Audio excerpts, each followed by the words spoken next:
നമസ്കാരം. മറ്റൊരു വീഡിയോയുമായി ഞാൻ പ്രേക്ഷകർ മുമ്പിലേക്ക് എത്തുകയാണ്. നമുക്കറിയാം, കഴിഞ്ഞ കുറെ നാളുകളായിട്ട് ഒരു വലിയ പോരാട്ടമായിരുന്നു സിനിമാ പ്രവർത്തകർ നടത്തിക്കൊണ്ടിരുന്നത്. സിനിമയെ കൊല്ലുന്ന നിലയിലേക്കുള്ള റിവ്യൂ വരികയായിരുന്നു. ആ റിവ്യൂവിനെതിരെയുള്ള ഒരു പോരാട്ടം ഇപ്പോൾ ഏറെക്കുറെ ഫലം കാണുന്നു എന്നാണ് നമുക്ക് മനസ്സിലാക്കാൻ കഴിയുന്നത്. ഇതുമായി ബന്ധപ്പെട്ട കോടതിയിലേക്ക് പരാതി പോവുകയും കോടതി ഒരു അന്വേഷണ കമ്മിറ്റിയെ രൂപീകരിക്കുകയും ചെയ്തു. ആ രൂപീകരിച്ച കമ്മിറ്റിയാണ് അമിക്കസ് ക്യൂറിയുടെ ഒരു കണ്ടെത്തൽ ഇപ്പോൾ വന്നിരിക്കുന്നത്. സിനിമ ഇറങ്ങിയതിനു ശേഷം 48 മണിക്കൂറിന് ശേഷം മതി റിവ്യൂ എന്നാണ് പറയുന്നത്. അത് കൃത്യമാണ്. സിനിമയ്ക്ക് ഒന്ന് ബ്രീത്തിങ് സമയം പോലും കൊടുക്കാതെ സിനിമയെ കൊല്ലുന്ന നിലയിലേക്കാണ് ചില റിവ്യൂമാർ, കോമാളിത്തരം കാണിക്കുന്ന ചില ആളുകൾ രംഗത്ത് വന്നത്. ഇത് ഇപ്രകാരമാണ് ഇപ്പോൾ റിപ്പോർട്ടിൽ പറയുന്നത്. സിനിമ റിലീസ് 48 മണിക്കൂറിന് ശേഷം റിവ്യൂ മതിയെന്നാണ് കണ്ടെത്തിയിരിക്കുന്നത്, ശുപാർശ ചെയ്തിരിക്കുന്നത്. സിനിമയുടെ അണിയറ പ്രവർത്തകർ വ്യക്തിഹത്യ നടത്തുന്ന തരത്തിലുള്ള പരാമർശങ്ങൾ റിവ്യൂവിൽ നിന്നും ഒഴിവാക്കണമെന്നും കൃത്യമായി തന്നെ പറയുന്നു. വ്യക്തിഹത്യ ചെയ്യുന്ന കോമാളികളായി നിന്നുകൊണ്ട് ചില ആളുകൾ റിവ്യൂ ചെയ്യുന്നു. ഇവർക്കെതിരെയാണ് അത്തരമൊരു തീരുമാനത്തിലേക്ക് എത്തിയിരിക്കുന്നതെന്ന കാര്യത്തിൽ സംശയമില്ല. ഇതുമായി ബന്ധപ്പെട്ട് അമിക്കസ് ക്യൂറിയുടെ അഡ്വക്കേറ്റ് ഷാ പത്മൻ ഹൈക്കോടതി സമർപ്പിച്ച റിപ്പോർട്ടിലാണ് ഈ കാര്യങ്ങൾ വ്യക്തമാക്കിയിരിക്കുന്നത്. സിനിമ റിലീസ് ചെയ്ത് തൊട്ടു പിന്നാലെ നടക്കുന്ന റിവ്യൂ ബോംബിംഗ് കാഴ്ചക്കാരെ ബാധിക്കുന്നുണ്ടെന്ന് പരാതിയിൽ ചൂണ്ടിക്കാട്ടുന്നുണ്ട്. പരാതിക്കാരൻ നൽകിയപ്പോൾ പരാതി ചൂണ്ടിക്കാട്ടുന്നു. ഇതനുസരിച്ചാണ് 48 മണിക്കൂറിന് ശേഷം മതി എന്ന കാര്യത്തിൽ കൃത്യമായി എത്തിയിരിക്കുന്ന കാര്യത്തിൽ യാതൊരു സംശയമില്ല. അതോടൊപ്പം സിനിമയുടെ കഥയെ പറഞ്ഞു പോകുന്നു. സിനിമയുടെ കഥ ഉള്ളടക്കം പറയുന്ന ചില റിവ്യൂമാരുണ്ട്. ഇവർക്കെതിരെയും നടപടി വേണമെന്നുള്ള കാര്യത്തിൽ ഒരു അഭിപ്രായം വന്നിട്ടുണ്ടെന്നാണ് നമുക്ക് മനസ്സിലാക്കാൻ കഴിയുന്നത്. സിനിമയെക്കുറിച്ച് അഭിപ്രായം രൂപീകരിക്കുന്നതിൽ റിവ്യൂ സ്വാധീനിക്കില്ലെന്ന് റിപ്പോർട്ടുണ്ട്. അതാണ് ഏറ്റവും അത് അത്തരം ഒരു റിപ്പോർട്ടും ഇതിൽ പറയുന്നുണ്ട്.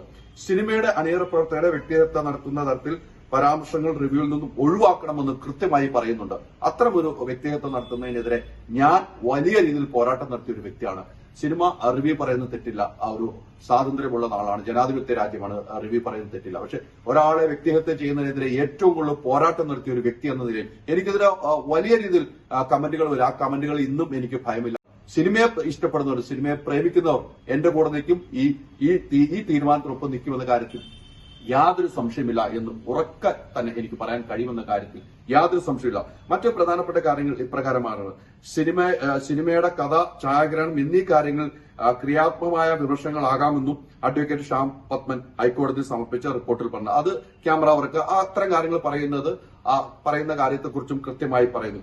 തിരക്കഥയിലെ പ്രധാന ഭാഗങ്ങൾ പ്രേക്ഷകർക്ക് മനസ്സിലാകുന്ന തരത്തിൽ റിവ്യൂകൾ ഒഴിവാക്കാൻ ബ്ലോഗർമാർ ശ്രമിക്കണമെന്നും റിപ്പോർട്ടിൽ പറയുന്നുണ്ട്. കൃത്യമായിട്ട് കഥ മനസ്സിലാവുന്ന രീതിയിൽ റിവ്യൂ പറയുന്നു, അത് ഒഴിവാക്കണമെന്നും കൃത്യമായി തന്നെ പറയുന്നുണ്ട് എന്നാണ് നമുക്ക് കിട്ടുന്ന വിവരം. എന്തായാലും ഇതുമായി ബന്ധപ്പെട്ട് ദേവൻ രാമചന്ദ്രനാണ് ജഡ്ജാണ് ഈ കാര്യങ്ങൾ ഒരു കമ്മിറ്റി രൂപീകരിക്കുകയും ഇതിന്റെ റിപ്പോർട്ട് മേടിക്കുകയും ഇനി കേന്ദ്ര സർക്കാരിനെ അറിയിക്കുന്ന നിലയിലേക്ക് കാര്യങ്ങൾ പോകുന്ന കാര്യത്തിൽ സംശയമില്ല. ചില സിനിമയെ മനഃപൂർവ്വം കൊല്ലുന്ന നിലയിലേക്ക് റിവ്യൂ ചെയ്യുന്നവർക്കെതിരെ വലിയൊരു തിരിച്ചടി തന്നെയാണ് ഇതെന്ന കാര്യത്തിൽ സംശയമില്ല. സിനിമയെ ഇഷ്ടപ്പെടുന്നവർ, സിനിമയ്ക്ക് പിന്നിലെ അധ്വാനം സിനിമയ്ക്ക് പിന്നിലുള്ള അധ്വാനം എത്രമാത്രം ഉണ്ടെന്ന് മനസ്സിലാക്കി വേണം ഒരു സിനിമയെ കൊല്ലുക എന്ന കാര്യത്തിൽ സംശയമില്ല. സിനിമയെ കൊല്ലുന്നവർക്ക് ഏറ്റവും വലിയ തിരിച്ചടിയായി തന്നെ ഈ കോടതിയിൽ സമർപ്പിച്ച റിപ്പോർട്ടിലുള്ള ഫലം കാണുമെന്ന കാര്യത്തിൽ സംശയമില്ല. ഇത് കൃത്യമായി തന്നെ മുന്നോട്ടുള്ള യാത്രയ്ക്ക് സിനിമയ്ക്ക് ഒരു പ്രയോജനമാവും. ചില റിവ്യൂസ് പറഞ്ഞെങ്കിൽ ഇന്ന് കോടതി മറ്റൊരു പരാമർശം തന്നത്, ചിലവർ റിവ്യൂ പറഞ്ഞ ചെറിയ സിനിമകൾ വിജയം കണ്ടിരിക്കുന്നതെന്നും കോടതി ചൂണ്ടിക്കാട്ടിയ ഒരു കാര്യവും നമ്മൾ ഓർമ്മപ്പെടുത്തുകയാണ്. എന്തായാലും സിനിമയെ കൊല്ലുന്നവർക്കെതിരെ വലിയൊരു പോരാട്ടം നടത്തിയ സിനിമ പ്രേമികൾക്ക് ഒരിക്കൽ കൂടി ബിഗ് സല്യൂട്ട്. ഓക്സിജനിൽ വമ്പിച്ച വിലക്കുറവുമായി കേരളം കൂളാകും AC discount sale. Oxygen, the cooling expert.